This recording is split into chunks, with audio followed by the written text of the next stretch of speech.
جن پہ قرضے ہیں نا، جو تنگ دست ہیں، جو روز رکے بیچتے ہیں دعاؤں کے کہ بڑی پریشانیاں، وہ وظیفہ سنیں، تو وہ وظیفہ سنیں۔ ہمارے زمانے میں وظیفے لینے کا رواج نہیں، تویز لینے کا رواج ہے۔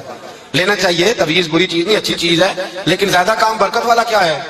اللہ اللہ کرنا۔ ایک تابعی بزرگ، تابعی ہیں، صحابی کے شاگرد ہیں، فرماتے ہیں میں مسجد اقصیٰ میں گیا، فلسطین میں مسجد اقصیٰ میں، ایک شخص کو میں نے دیکھا، بڑا نورانی چہرہ اس کا، اور بڑا اس کے وجود کے اندر عجیب سی کشش، خوشبو دور تک پھیلی ہے۔ وہ بندہ نا نماز نہیں پڑھ رہا تھا، سجدہ ہی کرتا جا رہا تھا، ایک سجدہ، دوسرا سجدہ، تیسرا سجدہ، اور سجدہ کرتا تو دیر تک سجدہ کرتا، پھر سجدہ کرتا تو دیر تک۔ کہتے ہیں جب وہ فارغ ہوا تو میں نے گزارش کی، کہتے ہیں جب وہ فارغ ہوئے تو میں نے گزارش کی، میں نے کہا بزرگ ایک بات پوچھنے کو دل کرتا ہے۔ انہوں نے کہا پوچھو۔ کہنے لگے آپ اتنے سجدے کیوں کرتے ہیں؟ کہتے ہیں میں نے پوچھا تو بزرگوں نے رونا شروع کر دیا، اتنا روئے کہ ہج کی بات گئی۔ پھر میں نے کہا حضور میں نے کوئی غلط بات پوچھ لی، آپ تو پریشان ہو گئے۔ کہنے لگے پھر رونے لگے۔ میں نے پھر کہا حضور آپ، میں نہیں پوچھتا سوال، کرتے پھر رونے لگے، تین دفعہ روئے تو کہنے لگے سنو میں رسول اللہ کا صحابی ہوں، میں نبی پاک کا، میں نے اپنے حبیب سے سنا ہے کہ جب کوئی بندہ رب کو ایک سجدہ کرتا ہے تو اللہ اس کے گناہ معاف کرتا ہے، ایک سجدہ کرتا ہے تو اللہ کیا کرتا ہے؟ بولیے، اللہ گناہ بھی معاف کرتا ہے، رب اسے نیکی بھی عطا کرتا ہے، اور اپنی بارگاہ میں اس کا درجہ بھی بلند فرماتا ہے۔ ایک سجدہ اور تین فائدے، گناہ بھی معاف ہوئے، نیکی بھی ملی، اور درجہ بھی بلند ہوا۔ کہتے ہیں یہ کہہ کے بزرگ پھر رونے لگے۔ جب وہ خاموش ہوئے میں نے کہا حضور اگر ناراض نہ ہوں تو مجھ پر تو کیفیت ہی عجیب طاری ہو گئی ہے، آپ کے اس رنگ نے میرا بھی رنگ بدل دیا ہے، پوچھ سکتا ہوں آپ کون ہیں؟ پوچھ سکتا ہوں آپ کون ہیں؟ کہتے جب میں نے سوال کیا تو انہوں نے پھر آنسو پوچھے، کہنے لگے میں رسول اللہ کا نوکر ابو ذر غفاری ہوں، میں ابو ذر غفاری ہوں، میں اپنی زندگی سجدے میں بتانا چاہتا ہوں، میں وقت اللہ کے حضور سجدہ کر۔ ہمارے ہاں میں نے اس دن بھی کہا تھا، ہمارے ہاں لوگوں نے بہانہ بنا لیا ہے حضور بخشوا دیں گے، محفل نعت 6 گھنٹے کی نماز 5 منٹ کی، حضور بخشوا دیں گے۔ سنو نا جنہیں حضور بخشوا رہے ہیں، حضور نے بتا کیا رہے ہیں، حضور انہیں بتا کیا رہے ہیں؟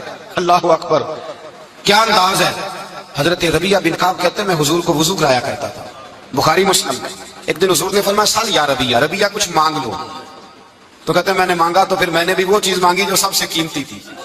میں نے کہا حضور جنت میں وہ والا مکان چاہیے جس کی دیوار کے دوسری جانب آپ کا حجرہ انور ہو، جس کی دوسری سائڈ پہ آپ کا گھر ہو، تھوڑی میری کاند سانجی ہو گئی، وہ والا مکان چاہیے۔ تو نبی پاک نے فرمایا جا تجھے دیا، جا تجھے، بولیے جا تجھے، کمال ہو گئی، جا تجھے دیا۔ کون دیتا ہے؟ دینے کو منہ چاہیے، دینے والا ہے سچا ہمارا، میں جا تجھے دیا۔ ایک میری بات یاد رکھنا، حضور کیا فرمایا اپنی زندگی میں سجدے زیادہ کرنا۔ کیا زیادہ کرنا؟ چلو سارے بولے ایک دفعہ، کیا کرنا؟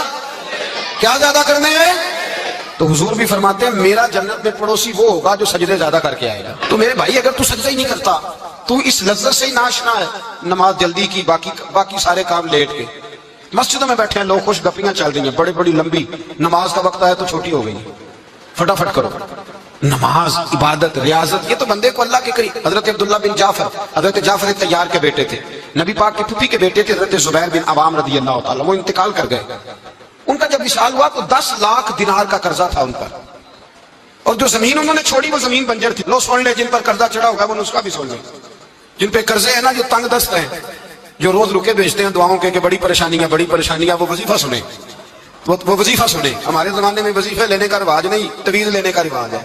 لینا چاہیے، تویز بری چیز نہیں، اچھی چیز ہے، لیکن زیادہ کام برکت والا کیا ہے؟ اللہ اللہ کرنا۔ کیا کام ہے؟ سجدہ کرنا برکت والا کام ہے۔ حضرت عبداللہ بن جعفر طیار کہتے ہیں میں نے قرضہ لینا تھا زبیر بن عوام سے، وہ وصال کر گئے، میں ان کے بیٹے کے پاس گیا، عبداللہ بن زبیر کے پاس۔ میں نے کہا پیسے دینے تھے، کہا بالکل لینے ہیں، میرے ابا جی مجھے وصیت کر کے گئے، لکھ کے گئے کہ یہ پیسے دینے، اور وہ یہ لکھ کے گئے ہیں، میں زندگی بھر کوشش کرتا رہا ہوں، ادا نہیں ہو سکے، بیٹا تیری ذمہ داری ہے میرے قرضے ادا کرنا۔ عبداللہ بن زبیر رضی اللہ تعالیٰ عنہ کہنے لگے میں انشاءاللہ آپ کی رقم دے دوں گا۔ تو عبداللہ بن جعفر طیار کہنے لگے بھائی ہم دونوں آپس میں ہیں، کوئی شے نہیں چھوڑ کے گئے آپ کے ابا جی، کوئی چیز نہیں۔ توجہ ہے میری بات پر؟ یہ صحابہ کا ذرا انداز دیکھیے گا بندگی کا، کوئی چیز نہیں چھوڑی۔ حضرت زبیر بن عوام کہنے لگے ایک زمین کا ٹکڑا ہے وہ بھی بنجر ہے، اس میں بھی کوئی کھیتی نہیں اگتی، سبزہ نہیں ہوتا، بنجر ہے، پانی کوئی نہیں، اور وہ اتنی خشک ریتلی زمین ہے کہ بڑا مشکل کام ہے وہاں سیراب کرنا، بے آباد زمین ہے۔ حضرت سیدنا عبداللہ بن جعفر کہنے لگے تو اس طرح کر، وہ مجھے ساری نہ دے، اس میں سے تھوڑی سی مجھے دے دے، میں 10 لاکھ دینار کے عوض وہی رکھ لیتا، تیرے باپ کا قرضہ ادا ہو گیا، دے تو صحیح۔ انہوں نے کہا آپ کیا کریں گے, وہ تو کسی کام کی نہیں, چند کوڑیوں کی بھی نہیں, فرمایا مجھے دے دو, میں جانوں اور میرا کام جانے. او بھائی, یہ تھے بندگی والے لوگ, یہ تھے جن کا رب سے رشتہ ہے, جنہوں نے حضور کے صلی اللہ علیہ وسلم کے پاس بیٹھ کر بندگی سیکھی تھی. کہتے زمین کا ٹکڑا لے لیا, بنجر بے آباد ریتلی زمین, جب میرے حصے میں آئی پہلے دن اپنے غلام سے کہنے لگے جو جگہ تجھے زیادہ سخت لگتی ہے نا وہاں میرا مصلی بچھا دے, جو تجھے زیادہ بنجر بے آباد لگتی ہے وہاں مصلی بچھا, مصلی بچھا. غلام نے مصلی بچھایا تو عبداللہ بن جعفر نے اللہ اکبر کہہ کے نیت باندھی. یہ حضرت جعفر طیار کے بیٹے ہیں, حضرت علی کے بھتیجے, انہوں نے نیت باندھی نماز کی, سر سجدے میں رکھا, رونے لگے, کہنے لگے اللہ میں بھی تیرا بندہ اور جس سے لینے تھے وہ بھی تیرا بندہ, خدا بندہ ہمارے درمیان مہربانی فرما, کرم نوازی کر, رحمت کا فیصلہ فرما. اتنا روئے کہ مصلی بھیگ گیا. کہتے اتنا تڑپ رہے تھے کہ صحابہ اکٹھے ہو گئے ان کے گرد, مصلی بھیگ گیا. جب بھیگا ہوا مصلی نماز مکمل کر کے اٹھایا نا, کہتے مصلی اٹھایا تو نیچے سے اللہ نے پانی کا چشمہ جاری فرما دیا, اللہ نے پانی کا چشمہ جاری کر دیا. فرمایا بناؤ حوض, کرو کھیتیاں سیراب. فرماتے ہیں جہاں ایک درخت نہیں اگتا تھا اللہ نے پورا باغ اگا دیا, جہاں ایک پھل نہیں ہوتا تھا وہاں عالی شان پھل لگ گئے, قرضے بھی ادا ہوئے. حضرت زبیر بن عوام کے بچوں کے پاس مال دولت بھی بچ گیا. لوگ جب کہتے ہیں یہ ساری کس چیز کی برکت ہے, اور فرماتے یہ ساری سجدوں کی برکت ہے, یہ رب کی بندگی کی برکت ہے. جی اس کی بارگاہ میں نماز پڑھنے کی مسلمان توجہ نہیں کرتا, توجہ نہیں. جاگ رہے ہیں آپ حضرات, یہاں کوئی حکومت اعلان کرے نا کہ ہم نماز کے بعد 500 روپیہ, کتنا جی, میرے خیال کسی بھی نہیں ہونا مسجد جی, آؤں گے کہ نہیں تھوڑے جے بول دے, جڑے نہیں بول دے ہونا تو بالکل ہی نہیں ہونا, ہونا پکا پتہ لگ. اور خدا کے بندو بات سمجھو, رب فرماتا ہے تم سے زیادہ میں تجھے برکت عطا کروں گا. کئی جگہ مسائل نہیں بنا دیے گئے, وہ چھوڑو دیے تو نفل ہے, چھوڑو دیے تو غیر مؤکدہ ہے. اعلیٰ حضرت فاضل بریلوی فرماتے ہیں جو نفل چھوڑتا ہے نا ایک وقت آتا ہے سنت کے ترک کرنا شروع کر دیتا ہے, اور تارک سنت ایک وقت آتا ہے کہ واجبات کو چھوڑتا ہے. چونکہ وہ سیلاب اچانک نہیں آیا کرتے, پہلے چھوٹا سا سوراخ ہوتا ہے, دریا کے کنارے چھوٹا سوراخ ہوتا ہے, بند نہ کیا جائے تو بڑا ہو جاتا ہے, پھر اور بڑا ہو جاتا ہے, پھر وہ سیلاب بن جاتا ہے.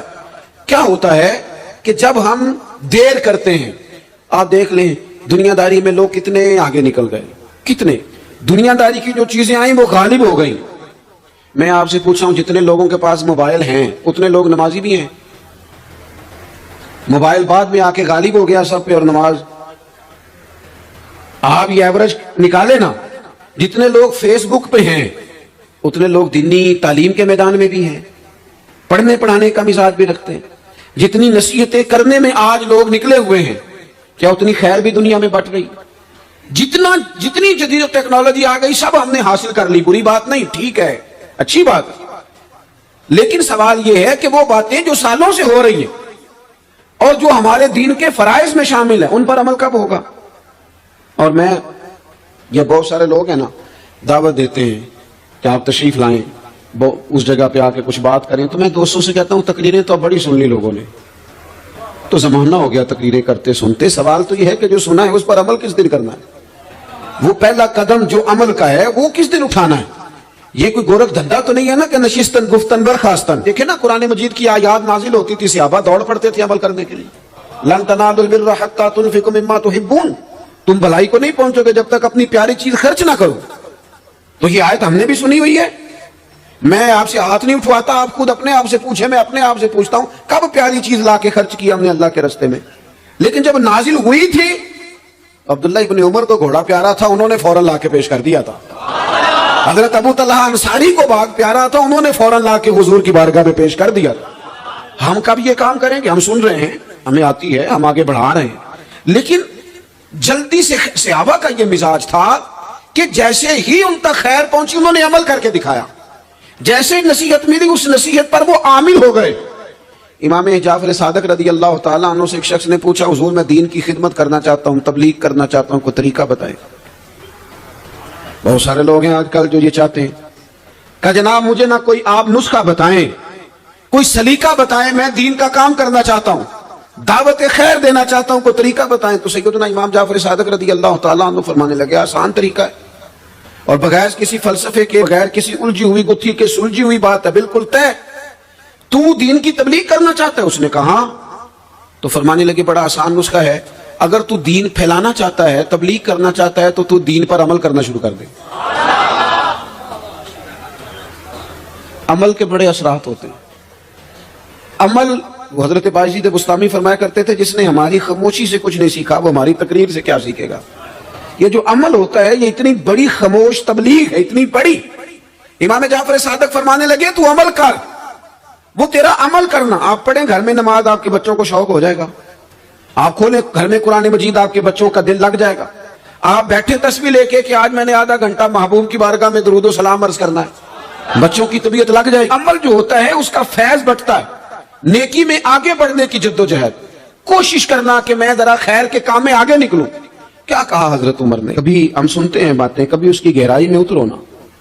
سیدنا فاروق اعظم فرماتے ہیں میری ساری عمر دوڑ لگی رہی کہ میں ابو بکر صدیق سے نیکیوں میں آگے نکل گیا۔ ساری زندگی میری دوڑ رہی، جد و جہد رہی کہ میں ابو بکر صدیق سے آگے۔ 2.5% زکوٰۃ ہے۔ عمر کہتے ہیں میں 50% لے کے آیا تھا، لیکن میں 50% پہ پہنچا تھا تو ابو بکر 100% پہ پہنچ گئے تھے، وہ سارا ہی لے آئے تھے۔ میری دوڑ رہی، یہاں بھی دوڑ ہے۔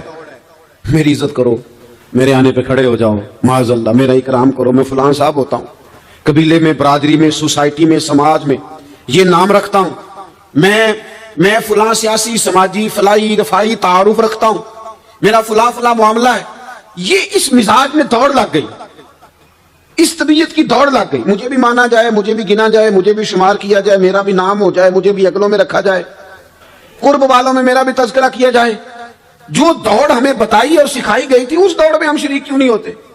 اس میں آگے کیوں نہیں نکلتے؟ وہ جو ہمیں فرمایا گیا تھا کہ تمہیں پتہ چل جائے پہلی صف کا ثواب کتنا ہے تو تم قرآن اندازی کرو،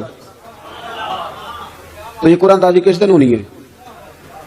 یہ والی قرآن اندازی کس دن ہونی ہے؟ لیکن وہ قرآن اندازیاں تو ہو رہی ہیں عمرے کے ٹکٹ کی، اتنے عمرے کے ٹکٹ، اتنے عمرے کے، اچھی بات ہے، اس کی بھی کوئی مخالفت نہیں، لیکن جو کام جس میں آگے بڑھنا تھا، جس میں جد و جہد کرنی، جس میں دوڑنا تھا، جس میں کاوش کرنی، اس میں تو ہم پیچھے ہیں۔ زندگی اتنی تیزی سے گزر رہی ہے، آپ یقین کریں پیچھے پلٹ کے دیکھتے ہیں تو پتہ ہی نہیں چلتا کتنے سال بیت گئے۔ بھی ایسے لگتا ہے کل ہی تو بھی داخل کرایا تھا گھر والوں نے اسکول میں، ابھی اگلے دن کی بات ہے دارالعلوم میں داخل ہوئے تھے اور اتنے سال بیت گئے، اتنا وقت گزر گیا۔ ہم عجیب مزاج کے لوگ ہیں، یہ چاہتے ہیں کہ ہمارے بچے بڑے ہو جائیں، یہ نہیں چاہتے کہ ہم بوڑھے ہو جائیں۔ دیکھیں اگر بچے بڑے ہوں گے تو لازمی نتیجہ ہے کہ ان کے بڑے، لیکن ہم دونوں باتوں میں اپنا مزاج رکھتے ہیں، بچے بھی بڑے چاہیے ہمیں اور ہم خود بھی اپنے آپ کو بوڑھا تسلیم کرنے کو تیار ہے۔ ماشاءاللہ جی میرا بیٹا جوان ہو گیا، تو جناب آپ کیا ہو گئے؟ اب آپ بھی تو بتائیں نا، آپ کہاں پہنچ گئے؟ وہ کیا دور تھا جب کہتے تھے میرے بیٹے کو میرا جوتا پورا آنے لگا ہے۔ جیسے جیسے بچے بڑے ہوتے تھے والدین کے لہجے میں ٹھہراؤ آتا تھا، ان کی 5 نمازوں کے ساتھ تہجد بھی شروع ہوتی تھی، اشراق اور چاشت بھی شروع ہوتی تھی۔ وہ چاہتے تھے کہ ہمارے بچے ہمیں زیادہ سے زیادہ خیر کرتا دیکھیں، وہ اپنے لفظوں پر، جملوں پر، زبانوں پر، انداز پر کنٹرول کرتے تھے۔ میاں بیوی ایک دوسرے سے کہتے تھے اب لڑنا نہیں ہے، بچے اثر قبول کرتے ہیں، بڑے ہو گئے، اب ہمیں ماحول اور طرح کا بنانا ہے۔ کب آگے نکلیں گے نیکیوں میں؟ کب ہم جد و جہد کریں گے؟ کب ہم یہ والا کام کریں گے کہ نہیں اب مجھے سنور جانا چاہیے، نہیں اب میرے اندر مثبت تبدیلی آنی چاہیے، نہیں اب مزاج میں حلم، بردباری، وقار، وفاداری، یہ چیزیں مجھے پیدا کرنی چاہیے؟ کب بچپنا ختم ہوگا؟ وہ کسی درویش نے کہا تھا نا کہ میں نے 22 سال کے بوڑھے دیکھے اور میں نے 65 سال کے بچے دیکھے۔ کہا جناب کیا مانا؟ کہنے لگے مانا یہ ہے کہ بزرگی سمجھ کے ساتھ ہوتی ہے، عمر کے ساتھ تھوڑی ہوتی ہے۔ وہ تو سمجھ کے ساتھ ہے، جس دور میں سمجھ آ گئی، شعور آ گیا، سمجھ گئے بات کو۔ ورنہ بعض لوگ معذرت کے ساتھ بعض لوگ ساری زندگی سمجھدار ہونے کو تیار ہی نہیں ہیں۔ وہ کچھ ایسی باتیں کرتے ہیں جو ان کے منصب سے میچ ہی نہیں کرتی، ان کے سٹیٹس کے ساتھ وہ اٹیچ نہیں ہوتی۔ بھئی یہ بات آپ کو نہیں کرنی چاہیے تھی، آپ کا معیار یہ نہیں تھا، معیار بلند ہے آپ کا، آپ اپنے سٹیٹس کے حساب سے بات کریں گے۔ تو میرے عزیز آگے بڑھا جائے۔ اب تو کئی ہمارے کلاس فیلو چلے گئے، کئی ساتھ رہنے والے چلے گئے، کئیوں کو ہم دیکھتے ہیں وہ کہتے ہیں یار مہینوں ہو گئے چارپائی پہ پڑے، ملاقاتیں ادھوری رہ گئی ہیں، کئی باتیں ضروری رہ گئی ہیں، کئی لوگ رخصت ہو گئے، تو کیا ہم کب کس وقت ہم عبرت پکڑیں گے؟ بچوں کر کے جنازہ پڑھ کے آ گئے کہ صرف اسی کا ہونا تھا، قبر پہ فاتحہ پڑھ کے آ گئے کہ صرف اسی کو دفن ہونا تھا، کسی کی کل خانی میں چہلوں میں شرکت کر کے آ گئے، کسی کی ہونی تھی میری ہونی نہیں ہے۔ اپنے اعمال میں پختگی لائی جائے, آگے بڑھا جائے. حضرت جابر ابن عبداللہ رضی اللہ تعالیٰ عنہ فرماتے میں نے میدان احد میں ایک صحابی کو دیکھا کھجور کھا رہے تھے. کتنا ٹائم لگتا ہے کھجور کھانے میں؟ گوشت کی بھری ہوئی پلیٹ نہیں تھی ان کے سامنے کہ ساری خالی ہونے میں دیر لگے. کھجور کھا رہے تھے, بخاری شریف ہے. اور کھجور کھاتے کھاتے کریم محبوب علیہ السلام کی عالی مرتبت بارگاہ میں عرض گزار ہوئے, یا رسول اللہ اگر آج میں شہید ہو جاؤں تو کہاں جاؤں گا؟ تو حضور نے فرمایا جنت میں. حضرت جابر ابن عبداللہ فرماتے وہ بات انہوں نے سنی تو وہ جو کھجور کھا رہے تھے وہ باقی کے منہ سے نکال دی. کیا مانا کہیں کھجور کھاتے کھاتے دیر نہ ہو جائے, کہیں دیر نہ ہو جائے. وہ کھجور نکال دی اور میدان میں اترے اور وہ لڑے اور انہوں نے جدوجہد کی اور وہ اسلام کا نام لے کر ڈٹ گئے. رسول اللہ صلی اللہ تعالی علیہ وسلم کے پیغام پر کھڑے ہو گئے. اللہ نے انہیں شہادت عطا کر دی. انہوں نے کھجور کھانے کا وقت بھی انتظار نہیں کیا کہ کہیں لیٹ نہ ہو جائے. کیا مانا ہے کھجور کھانے سے پہلے پہلے اللہ نے انہیں جنت عطا فرما دی. او ہو, ہمارا تو جناب وہ میرا پروگرام بن گیا, بس میں حج کر رہا ہوں پھر اس کے بعد میں نے ولی اللہ ہو جانا. بھائی یہ بچوں کی شادی ہو جائے, تھوڑے سے کام ہے, میں پھر مسجد میں ہی ہوں. بھائی دلی تو بڑی دور ہے, دلی دور ہے.